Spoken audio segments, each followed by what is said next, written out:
Hi friends, good morning. நாம் இன்னைக்கு அலப்பியில் இருக்கோம். நாம் இதுவரைக்கும் காடு சார்ந்த இடமுமா நாம் சுற்றிக்கிட்டு இருந்தோம். ஒரு வித்தியாசமாக உங்களுக்கு ஒரு காணொளி கொடுக்கணும் அப்படிங்கிறதுக்காக இந்த காணொளி கொடுக்குறேன். அதாவது நான் ரொம்ப நாளாக போகணும்னு நினச்சிக்கிட்டு இருந்த ஒரு இடம் தான் கேரளாவில் உள்ள ஆலப்புழா. இந்த ஆலப்புழா எதுக்கு ஃபேமஸ்ங்கிறது உங்களில் நிறைய பேருக்கு கண்டிப்பாக தெரிஞ்சிருக்கும். திரும்புகிற இடமெல்லாம் தண்ணீர் தண்ணீர் தண்ணீர்னு சொல்லக்கூடிய அளவுக்கு நிலப்பரப்பு முழுவதும் தண்ணீரால் சூழப்பட்ட இந்தியாவின் வெனிஸ் என்று அழைக்கப்படுகிற மிகவும் அழகான ஊர் தான் இந்த ஆலப்புழா. நான் போகிற வரைக்கும் இந்த ஊரோட அழகு எனக்கு தெரியாது. ஜஸ்ட்டு ஒரு போட்டிங் போகிறது தானே அப்படிங்கிற மாதிரி தான் என்னுடைய மனநிலைமை இருந்தது. அங்கே போனதுக்கு அப்புறம் தான் இப்படி ஒரு அழகான ஊர் இந்தியாவில் இருக்கா அப்படின்னு என்னால் புரிஞ்சிக்க முடிஞ்சுது. நான் பார்த்து ரசித்த இந்த ஊரை நீங்களும் பார்க்கணும் அப்படிங்கிறதுக்காக தான் இந்த காணொளி தொகுப்பு. அதனால் லைஃப்பில் ஒரு டைமாவது நீங்கள் இந்த ஊருக்கு போய் இதை பார்த்து நீங்களும் என்ஜாய் பண்ணுங்கள். உங்களில் நிறைய பேருக்கு இங்கே போட்டிங் போகணும்னு ஆசை இருக்கும். ஆனால் 10,000 20,000 30,000 ரொம்ப எக்ஸ்பென்சிவாக கொடுத்து போகணுமே நீங்கள் நினச்சிட்டு இருப்பீங்க. ஆனால் பட்ஜெட்டில் ரொம்பவும் கம்மியான அமௌண்ட்டில் சூப்பராக இந்த ஆலப்புழாவில் சுற்றி பார்க்கலாம் அப்படின்னு நீங்கள் நினைக்கிறீங்கன்னா இந்த காணொலியை முழுமையாக பாருங்கள், நீங்களே தெரிஞ்சுக்குவீங்க. வாங்க இப்போ அந்த சூப்பரான ஆலப்புழா போட்டிங் எக்ஸ்பீரியன்ஸு எப்படி இருக்குது அப்படிங்கிறத நம்ம பார்க்கலாம்.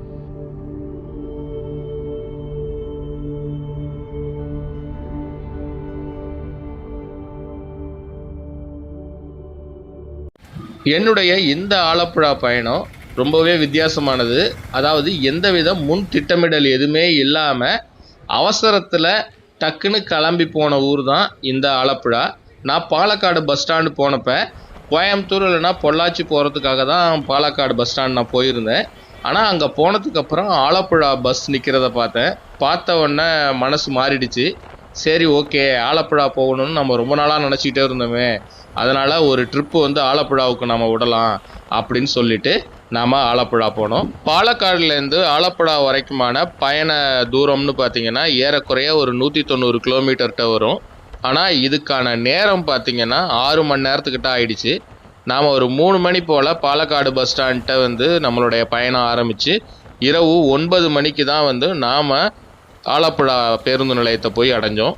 நாம் ஒரு புது ஊருக்கு போகிறோமே, போய் இறங்கின உடனே ரூம்லாம் ஏதாவது கிடைக்குமா, தங்குறதுக்கு என்ன பண்ணுறது, எதுக்கான ஏற்பாடு எதுவுமே நம்ம பண்ணலையே அப்படின்னு சொல்லிட்டு நான் இறங்கிட்டு அங்கே பார்க்கும் பொழுது பக்கத்துலேயே ஒரு நல்ல ஹோட்டல் ஒன்று நமக்கு கிடச்சிது. அங்கே போயிட்டு நாம் செக்இன் பண்ணிவிட்டு நைட்டு ஸ்டே பண்ணோம். ஹோட்டல் உண்மையிலேயே நல்லா இருந்தது. அதாவது இது பேச்சுலராக போகிறீங்க அப்படின்னா உங்களுக்கு ஓகே, ஃபேமிலியாக போனீங்கன்னா நான் இந்த ஹோட்டலை ரெக்கமெண்ட் பண்ண மாட்டேன். காரணம் என்னென்னா, கீழேயே பார் இருக்குது. பாரை கடந்து தான் மேலேயே ரூமுக்கு போகிற மாதிரி இருக்குது. அதனால் ஃபேமிலியோடு போகிறீங்க அப்படின்னா இது அந்தளவுக்கு சூட்டபுளாக இருக்காது. ஏசி ரூமு உண்மையிலே ரொம்ப அருமையாக இருந்தது ரூமு. இந்த ஹோட்டல் பார்த்திங்கன்னா ரொம்பவே பஸ் ஸ்டாண்ட்லேருந்து ரொம்பவே பக்கம்னு சொல்லலாம். அதாவது ஜஸ்ட் ஒரு வாக்கபிள் டிஸ்டன்ஸ் தான். ஒரு 50 அடி தூரத்துலேயே நம்ம ஹோட்டலில் போய் ரீச் பண்ணிடலாம் பஸ் ஸ்டாண்ட்லேருந்து. ரொம்பவே பக்கம். அது மட்டும் இல்லாமல் இன்னொரு ப்ளஸ் பாயிண்ட் என்னென்னா, போட் ஜெட்டிக்கு அப்படியே ஆப்போசிட்லேயே இந்த ஹோட்டல் இருக்குது. அப்படிங்கிறதுனால நீங்கள் போட்டிங் போகிறதா இருந்தாலும் சரி, இல்லை ஹவுஸ் போட்டில் ஸ்டே பண்ணுறத மாதிரி ஐடியா இருந்தாலும் சரி, நீங்கள் ஜஸ்ட்டு இந்த ஹோட்டல்லேருந்து நடந்தே போயிட்டு நீங்கள் போட்டிங் போகலாம். அந்த மாதிரி ரொம்ப ஒரு ஈஸி அக்சஸாக இருந்தது. ஆக்சுவலி ஆஃப்டர் லஞ்ச் முடிச்சுட்டு 3:30க்கு நம்ம பஸ் ஏறணும் ஆலப்புழாவுக்கு. கிலோமீட்டர்னு பார்த்தீங்கன்னா ஒரு 190 கிலோமீட்டர்ஸ் தான் வரும், அரௌண்டு 190 கிலோமீட்டர்ஸு. ஆனால் இங்கே ரீச் ஆன டைமிங் பார்த்தீங்கன்னா 9:30. அப்படின்னா 6 ஹவர்ஸ் ஆயிருக்கு. அப்பா, நம்ம ஊரில் ஆக்சுவலாக தமிழ்நாட்டில் பார்த்தீங்கன்னா இந்த 6 ஹவர்ஸில் எப்படி இருந்தாலும் ஒரு 400 கிலோமீட்டர்ஸாவது நம்ம போயிருக்கலாம். 200 கிலோமீட்டர்ஸ் கூட இல்லை, அட்லீஸ்ட் 350 கிலோமீட்டர்ஸாவது அங்கே கிராஸ் ஆகிருப்போம். ரொம்ப டிலே, ஏன் இவ்வளோ டிலேன்னு தெரில. ஓகே, ஒரு வழியாக வந்தாச்சு ரூமில். நல்லா ரெஸ்ட் எடுத்துகிட்டு நாளைக்கு உங்களுக்கு இந்த ஆலப்புழாவை எக்ஸ்ப்ளோர் பண்ணி காமிக்கிறேன். போட்டிங்லாம் இருக்குது. என்னுடைய ட்ரீம் பிளேஸ்ன்னு சொல்லலாம். ரொம்ப நாளாக நான் பிளான் பண்ணிகிட்டு இருக்கேன் வரணும்னு. ஃபேமிலியோட வரணும்னு ஆசைப்பட்டேன், ஃபேமிலியோட வர முடியல, தனியாக வந்திருக்கேன், சோலோ ட்ராவலராக. பார்ப்போம், அட்லீஸ்ட்டு உங்களுக்கு எல்லாம் எக்ஸ்ப்ளோர், எனக்கும் இது புது அனுபவம். இங்கே உங்களுக்கு மேக்ஸிமம் என்ன நாளைக்கு ஒரு நாள் கவர் பண்ண முடியுதோ உங்களுக்கு நான் சுற்றி காமிக்கிறேன். அப்புறம் நைட்டு டின்னருக்கு ஃபுட்டு அங்கேயே ஆர்டர் பண்ணியிருந்தோம். ஃபுட்டும் வந்தது. ஃபுட்டும் நல்லா இருந்தது, ரேட்டும் ரீசனபிளாக இருந்தது. அப்புறம் ரூம் ரெண்ட்டு வந்து பார்த்தீங்கன்னா 2000 ருபீஸ் வந்து வருது இந்த ஏர் கண்டிஷன் ரூமு. உண்மையிலே இது வந்து நல்ல டீல் தான் சொல்லலாம். பரவாயில்ல, நான் ரூம் நல்லாவே இருந்தது 2000க்கு. இந்த ஹோட்டலோட கான்டாக்ட் டீட்டெயில்ஸு கீழே டெஸ்கிரிப்ஷனில் தரேன். உங்களுக்கு வேணும் அப்படின்னா நீங்கள் கான்டாக்ட் பண்ணி கூட நீங்கள் புக் பண்ணிக்கலாம். நாம் நைட்டு டின்னரை முடிச்சுட்டு அதுக்கப்புறம் போய் கொஞ்சம் நேரம் படுத்து ரெஸ்ட் எடுத்தால் தான் நமக்கு காலையில் கிளம்பி போக முடியும் போட்டிங் அப்படிங்கிறதுனால போய் அதுக்கப்புறம் படுத்துட்டோம்.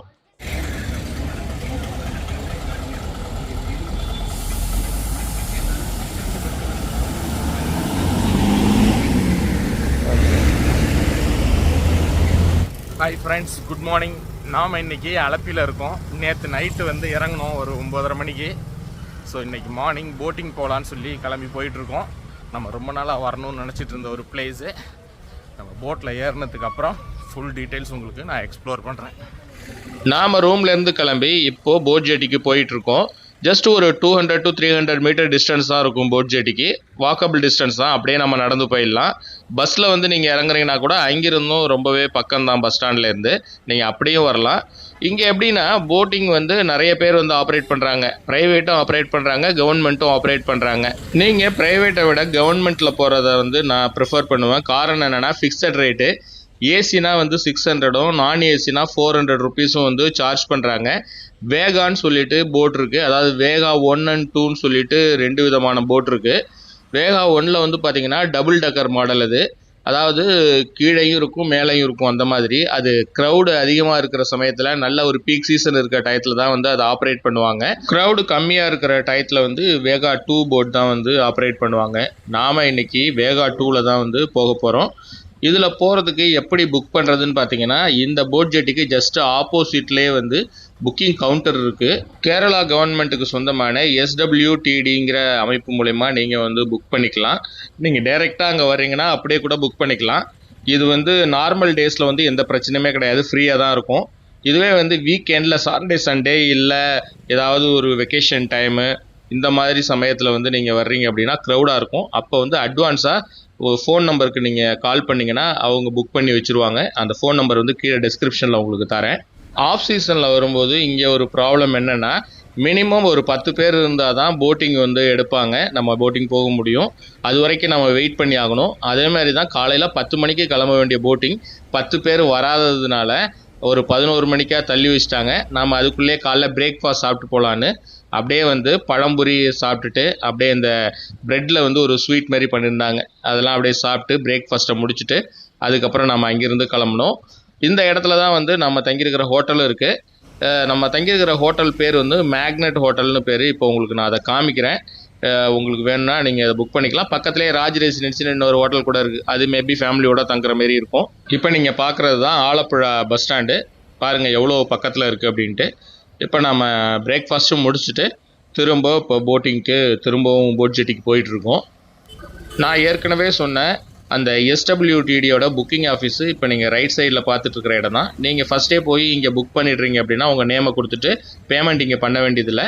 அதுக்கப்புறம் நீங்கள் போட்டில் ஏறினதுக்கப்புறம் பேமெண்ட் பண்ணி நீங்கள் டிக்கெட் கொடுத்துருவாங்க, நீங்கள் வாங்கிக்கலாம். ஒரு வழியாக 11 மணி போல் ஒரு 10 பேர் வந்தாங்க. அதனால் சரி நம்ம போகலாம், அதனால் போட்டில் போய் ஏறிக்கிங்க அப்படின்னு சொல்லிட்டாங்க. அதனால் நம்மளும் இப்போ ஏற போகிறோம். நான் ஆக்சுவலாக மாற்றி சொல்லிட்டேன்னு நினைக்கிறேன். வேகா 1 வந்து இப்போ நம்ம போக போகிற போட்டு, வேகா 2 தான் வந்து டபுள் டக்கர் போட். இந்த போட்டுக்கான புக்கிங் நம்பர் இப்போ உங்களுக்கு காமிச்சேன் இல்லையா, அந்த நம்பர் தான். அதை நோட் பண்ணி வச்சுக்கோங்க, உங்களுக்கு அது யூஸ்ஃபுல்லாக இருக்கும். நீங்கள் ஊர்லேருந்து வர்றீங்கன்னா கூட ஏதாவது பீக் சீசனில் முன்னாடியே ஃபோன் பண்ணி சொல்லிட்டீங்கன்னா அவங்க புக் பண்ணிக்குவாங்க. அதுக்கப்புறம் நீங்கள் இங்கே வந்து கூட பேமெண்ட் பண்ணிக்கலாம். இப்போ நம்ம போட்டுக்குள்ளார வந்துட்டோம். இப்போ நீங்கள் பார்த்துட்டு இருக்கிற செக்ஷன் வந்து பார்த்தீங்கன்னா நான் ஏசி செக்ஷன். இது நான் ஏசி செக்ஷன் வந்து இந்த மாதிரி ஒரு ஆர்டினரியான சீட்டிங் அரேஞ்ச்மெண்ட்ஸோடு இருக்கும். ஏசி பார்த்தீங்கன்னா கொஞ்சம் குஷனோட ஃப்ரண்ட் கேபின் இருக்கும். அதாவது இப்போ உங்களுக்கு அந்த ஏசி கேபின் உள்ள ஏரியாவையும் உங்களுக்கு நான் காமிக்கிறேன். இப்போ நம்ம பார்த்தீங்கன்னா 11 o'clock வந்து போட் வந்து ஸ்டார்ட் ஆகுமா. இந்த போட் பற்றின சில டீட்டெயில் சொல்லிடுறேன். இந்த போட் பேர் வேகா, அதாவது வேகா 2ன்னு சொல்கிறாங்க. வேகா 1 இருக்குது, அது வந்து பார்த்தீங்கன்னா டபுள் டக்கரு. அது க்ரௌடு அதிகமாக இருந்தால் தான் பண்ணுவாங்களாம். வீக் டேஸில் வந்து க்ரௌடு இல்லாட்டி ஜாஸ்தி வந்து யாரும் வரமாட்டாங்க இல்லையா, அதனால் வந்து எந்த அளவுக்கு ஸ்ட்ரென்த் அதிகமாக இருக்காங்களோ அதுக்கு தகுந்த மாதிரி தான் வந்து அந்த டபுள் டெக்கர் போட் இருக்குமா. இல்லைன்னா இந்த போட்டு ரன் பண்ணுவாங்க. பட் இந்த போட்டும் பார்த்தீங்கன்னா இது வேகா 2. இது வந்து 120 பேர் கெப்பாசிட்டி உள்ளது. ஏசி நான் ஏசின்னு 2 கேபின் பிரிச்சிருக்காங்க. இப்போ நம்ம பேசிட்டு இருக்கிறது ஏசி கேபின் பாருங்க, நல்லா சூப்பராக இருக்கு. சீட்டிங்லாம் வந்து நல்லா கம்ஃபர்டபுளாக இருக்கு நான் ஏசியோட கம்பேர் பண்ணும்போது. ஏசி வந்து 600, நான் ஏசி பார்த்தீங்கன்னா 400 ருபீஸ் வந்து சார்ஜ் பண்ணுறாங்க. 11 o'clock இங்கேருந்து ஸ்டார்ட் பண்ணி ஈவினிங் 4 o'clock வந்து திரும்ப நம்ம ரிட்டர்ன் ஆகிடுவோம். நிறைய பிளேசஸ் இடையிலேயே போய் சில தீவுகள்லாம் இருக்கான், அங்கெல்லாம் போய் இறக்கி விட்டு நம்மளாம் பார்க்குற மாதிரி இருக்குமா. ஸோ பார்க்கலாம். அதுவும் மினிமம் 10 பேர் இருந்தால் தான் எடுப்பாங்களாம் போட்டு. 7 பேர் இருக்கும். இன்னும் 3 பேர் வந்தாங்கன்னா நம்ம போகலாம். சீட் எப்படி இருக்குன்னு உட்காந்து பார்ப்போம். சிங்கிளாக ஒன்று இருக்கு.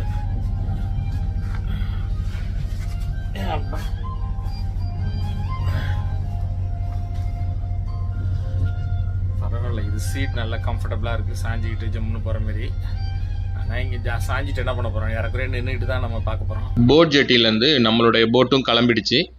நம்மளுடைய நீண்ட நாள் ஆசையும் வந்து இன்னைக்கு நிறைவேற போகுது. நம்மளுடைய சீட்டுக்கே வந்து டிக்கெட் வந்து கொடுத்துருவாங்க அமௌண்ட் வாங்கிட்டு. அதனால் முன்னாடியே நீங்கள் பேமெண்ட் பண்ண வேண்டிய அவசியம் எதுவும் கிடையாது.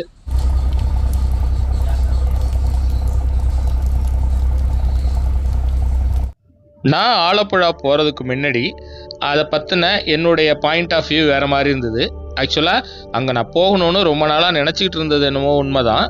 ஆனால் நான் என்ன மாதிரி பிளான் பண்ணியிருந்தேன்னா, ஒரு பேக் வாட்டர் இருக்கும், அந்த பேக் வாட்டரில் ஹவுஸ் போட் இருக்கும், அங்கே நான் போய் ஸ்டே பண்ண போகிறோம்.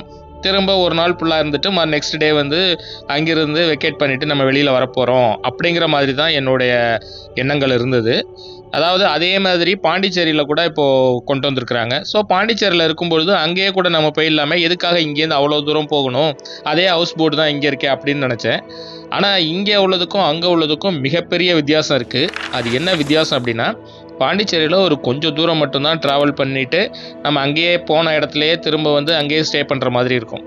ஆனால் இங்கே ஆலப்புழாவில் பார்த்திங்கன்னா ஒரு ஊரே வந்து பார்த்திங்கன்னா ஒரு தனி தீவாக காட்சியளிக்குது. ஃபுல் அண்ட் ஃபுல்லு வந்து நீரால் சூழப்பட்டிருக்கு. ஈஸ்ட் ஆஃப் வெனிஸ்ன்னு பேருக்கு ஏற்ற மாதிரி ஒரு வெனிஸ் நாடு வந்து எந்த மாதிரி தண்ணியால் சூழப்பட்டிருக்குமோ அதே மாதிரி நான் நேரடியாக போகும்பொழுது இந்த ஆலப்புழாவும் முழுவதுமாக வந்து நீராலே சூழப்பட்டிருந்தது. அந்த அளவுக்கு எங்கே பார்த்தாலும் தண்ணி தண்ணி தண்ணின்னு எங்கே பார்த்தாலும் ஒரே நீர் சூழ்ந்து காணப்பட்டது.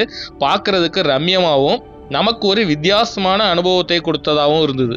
நம்மள நிறைய பேர் ஆலப்புழாவில் போய் ஹவுஸ் போட்டில் தங்கணும்னா ஒரு 15,000, 20,000, 40,000, 50,000 லட்சக்கணக்கில் கூட இருக்குது அப்படிங்கிற மாதிரி சொன்னாங்க. அந்த அளவுக்கு எக்ஸ்பென்சிவாக கொடுத்து தான் போகணுங்கிற அவசியம் கிடையாது. நம்ம போகிற மாதிரி 400 ரூபாயிலே இந்த ஆலப்புழாவே சூப்பராக ஒரு ரவுண்ட் அடித்து பார்த்துட்டு வரலாம். நாம் இங்கே உள்ள ஸ்டாஃப்கிட்ட பேசும்போது அவங்க சொன்னது ஒரு 58 கிலோமீட்டர் டிஸ்டன்ஸ் வந்து இந்த பேக் வாட்டர்லேயே வந்து நம்ம ட்ராவல் பண்ணுவோம். இதில் வந்து பார்த்திங்கன்னா இடையில ஒரு தீவு மாதிரி ஒரு இடத்துல வந்து நம்ம இறக்கி விடுவாங்க முன்னாடி சாதாரணமாகவே. இப்போ மழை காலமாக இருக்குது, அது இல்லாமல் ஸ்ட்ரென்த்தும் கம்மியாக இருக்குங்கிறதுனால அந்த தீவுக்கு போகலையாம். நம்ம நேராக ஒன்லி சுற்றி பார்த்துட்டு வந்துடும். அதுலாம் லேட் ஆகிடுச்சு வர அங்கேருந்து கிளம்புறதுக்கு. 10 மணிக்கு கிளம்ப வேண்டிய இந்த போட் வந்து 11 மணிக்கு தான் கிளம்புச்சு. ஸோ இதெல்லாம் வச்சு பார்க்கும்போது அதை கட் பண்ணிவிட்டு போவோம். பட் இடையில சாப்பிட்றதுக்கு ஒரு இடத்துல நம்ம நிறுத்துவோம். அங்கே நம்ம சாப்பிட்டுட்டு கொஞ்சம் நேரம் ரெஸ்ட் எடுத்துகிட்டு அதுக்கப்புறம் அங்கேருந்து கிளம்பலான்னாரு. இந்த டோட்டல் ஏரியாவையும் பார்த்தீங்கன்னா வேம்பநாடு லேக் அப்படின்னு சொல்கிறாங்க. கண்ணு கட்டின தூரம் வரைக்கும் ஒரே தண்ணியாகவே இருக்குது. இது வந்து ஃப்ரெஷ் வாட்டர் தானா, நான் கடல் தண்ணி இருக்குமோன்னு நினச்சேன். ஃப்ரெஷ் வாட்டர் தானா, ஏன்னா பக்கத்தில் நிறைய வந்து தென்னை மரம் இந்த மாதிரி நிறைய மரங்கள்லாம் வந்து பார்க்க முடிஞ்சுது. ஸோ அதனால் அவர்கிட்ட கேட்டேன். ஸோ இந்த மாதிரி விஷயங்கள் அங்கே அவர்கிட்ட கேட்டு தெளிவு பண்ணதை உங்கள்கிட்ட நான் டிரான்ஸ்லேட் பண்ணி சொல்கிறேன். காரணம் என்னென்னா அங்கே ஒரே சினிமா பாடல்கள் ஒளிபரப்பிட்டு இருந்ததுனால ஒரே நமக்கு இறைச்சலாக வேறு இருந்தது. அது மட்டும் இல்லாமல் காப்பிரைட் ப்ராப்ளம் வருங்கிறதுனால நாம் அதை போடலை.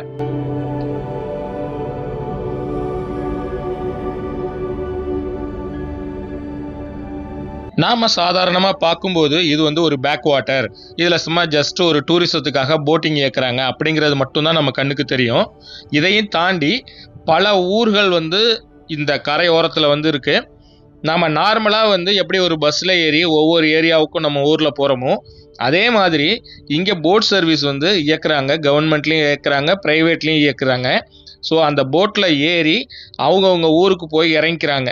ஸோ அந்த மாதிரி ஒரு வித்தியாசமான காட்சியையும் இந்த பயணத்தில் நம்மளால் பார்க்க முடிஞ்சுது.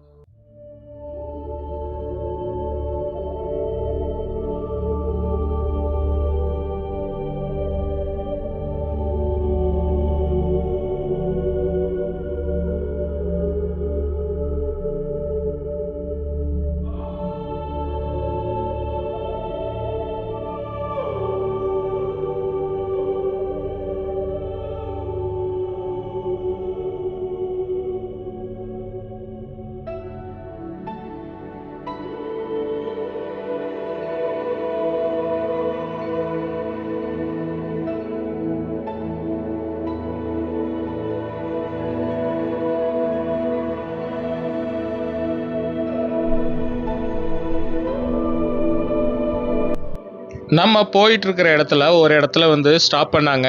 அந்த இடத்துல தான் சாப்பிட்றதுக்கான ஒரு இடம் அப்படின்னு சொல்லி ஸ்டாப் பண்ணாங்க. அதுவே ஒரு தீவு மாரி இருந்தது. அந்த தீவுக்குள்ளார அந்த ஒரு ரெஸ்டாரண்ட் மட்டும்தான் இருந்தது. அங்கே இறங்கி அங்கிருந்து நம்ம போய் சாப்பிட போனோம். ஃபுட்டு எப்படி இருக்கோ தெரியலையே, ஏன்னா இந்த ஒரு இடத்த விட்டால் ஆப்ஷனும் வேறு கிடையாது. அந்த ஒரு இடத்துல தான் சாப்பிட்ணும். லஞ்சுக்காக வந்து இறங்கியிருக்கோம். போய் லஞ்ச் முடிச்சுட்டு அதுக்கப்புறம் நம்மளுடைய பயணத்தை வந்து நம்ம தொடரலாம். ரொம்ப ஒரு பியூட்டிஃபுல்லான ஒரு லொக்கேஷன்ஸ் தான் வந்துருக்கோம்.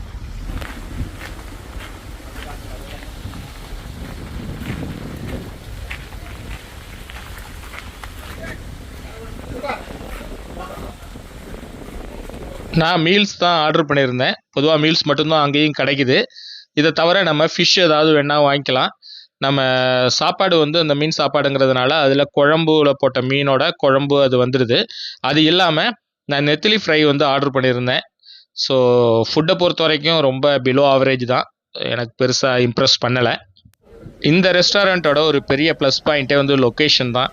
அந்த ஒரு தீவில் அப்படியே சாப்பிடும்போது இயற்கை காட்சிகளை ரசிச்சுட்டே சாப்பிட்றதுங்கிறது டேஸ்ட் முன்ன பின்ன இருந்தால் கூட அந்த இயற்கை சூழல் தான் வந்து நம்மளை ரொம்பவே வந்து கவர்ந்தது அப்படின்னு சொல்லணும். ரியலாக சொல்லணுன்னா ஒரு சூப்பரான எக்ஸ்பீரியன்ஸ் இன்னைக்கு. இந்த மாதிரி நம்மளை சுற்றிலும் வந்து தண்ணி கடல் தான் வந்து ஃபுல்லாக சூழ்ந்துருக்கு. பேக் வாட்டர்ஸ் ஆக்சுவலாக இது ஃபுல்லாக எங்கே போனாலும் பேக் வாட்டர். அதாவது சவுத் வெனிஸ் அப்படின்னு சொல்லுவாங்க இந்த ஆலப்புழாவை. ஏன்னா வெனிஸ் நகரம் எப்படி வந்து ஃபுல்லாக தண்ணியால் சூழப்பட்டிருக்கோ அந்த மாதிரி இந்த இடமும் பார்த்தீங்கன்னா தண்ணியால் சூழப்பட்டிருக்கு. இப்போ நம்ம இருக்கிறது குட்டநாடு அப்படிங்கிற இடத்துல தான் வந்து இந்த ரெஸ்டாரண்ட் வந்துருக்கு. இப்போ பார்த்தீங்கன்னா இந்த ரெஸ்டாரண்ட்டில் தான் இப்போ நம்ம வந்து சாப்பிட்டோம். நாம் லஞ்சை முடிச்சுட்டு நம்மளுடைய பயணத்தை தொடர்ந்தோம். நான் ஏற்கனவே சொன்ன விஷயந்தான், இருந்தாலும் என்னால் திரும்ப சொல்கிற மாதிரி இருக்குது. காரணம் என்னென்னா, ஃபுல்லாக தண்ணியாக இருக்கே, இதில் நாள் ஃபுல்லாக நமக்கு போர் அடிக்காதா அப்படின்னு கேட்டிங்கன்னா, சாதாரணமாக வெளியிலேருந்து சொல்லும்போது கண்டிப்பாக போர் அடிக்கிற மாதிரி தான் இருக்கும். ஆனால் நீங்கள் அதில் ப்ராக்டிக்கலாக எக்ஸ்பீரியன்ஸ் பண்ணும்போது உண்மையிலேயே நமக்கு போர் அடிக்கிறதே தெரியல. அதாவது டைம் போகிறதே தெரியல, போரே அடிக்கலை. அதாவது காலையில் கிளம்பி சாயந்தரம் 4-4:30 வரைக்கும் ட்ராவல் பண்ணுறோம் அப்படிங்கிறப்ப உண்மையிலே வந்து இந்த தண்ணியில் ஒவ்வொரு இடம் பார்க்கும்போதும் அவ்வளோ அழகாக இருக்குது. நமக்கு மனசை கொள்ளுன்னு தான் சொல்லணும். ஸோ அப்படி ஒரு சூப்பரான இந்த பியூட்டிஃபுல்லான ஜேர்னியை முடிச்சுட்டு நாம் ஒரு 4:30 மணி போல் போட் ஜெட்டிக்கு திரும்பவும் வந்து ரிட்டர்ன் ஆனோம். ஆலப்புழாவில் போட்டிங் தவிர வேறு என்ன ஃபேமஸ்ன்னு பார்த்தீங்கன்னா அங்கே உள்ள பீச் தான். அதனால் நாம் அங்கிருந்து ஒரு ஆட்டோ எடுத்துகிட்டு பீச் வரைக்கும் போனேன். பீச் போயிட்டு அங்கே ஒரு லைட் ஹவுஸ்லாம் இருந்தது, அதெல்லாம் பார்த்துட்டு ஜஸ்ட் உங்களுக்கு காமிக்கலாம் அப்படிங்கிறதுக்காக தான் இப்போ நம்ம போகிறோங்க. பீச்சுக்கு ஜஸ்ட்டு ஆப்போசிட்லேயே ஒரு லைட் ஹவுஸ் ஒன்று இருக்குது. மிகவும் பழமையான ஒரு லைட் ஹவுஸ் தான். சரி நாம் அங்கே போய் பார்க்கலாம் அப்படின்னு சொல்லிட்டு அங்கே போனோம். அங்கே மேலேயும் நீங்கள் ஏறி போகலாம். அதுக்கான என்ட்ரன்ஸ் ஃபீயை வந்து நீங்கள் பே பண்ணிவிட்டு மேலே கூட நம்ம போய் இப்போ பார்க்கலாம். மேலிருந்து அந்த சிட்டி வியூ உங்களுக்கு இப்போ நான் காமிக்கிறேன்.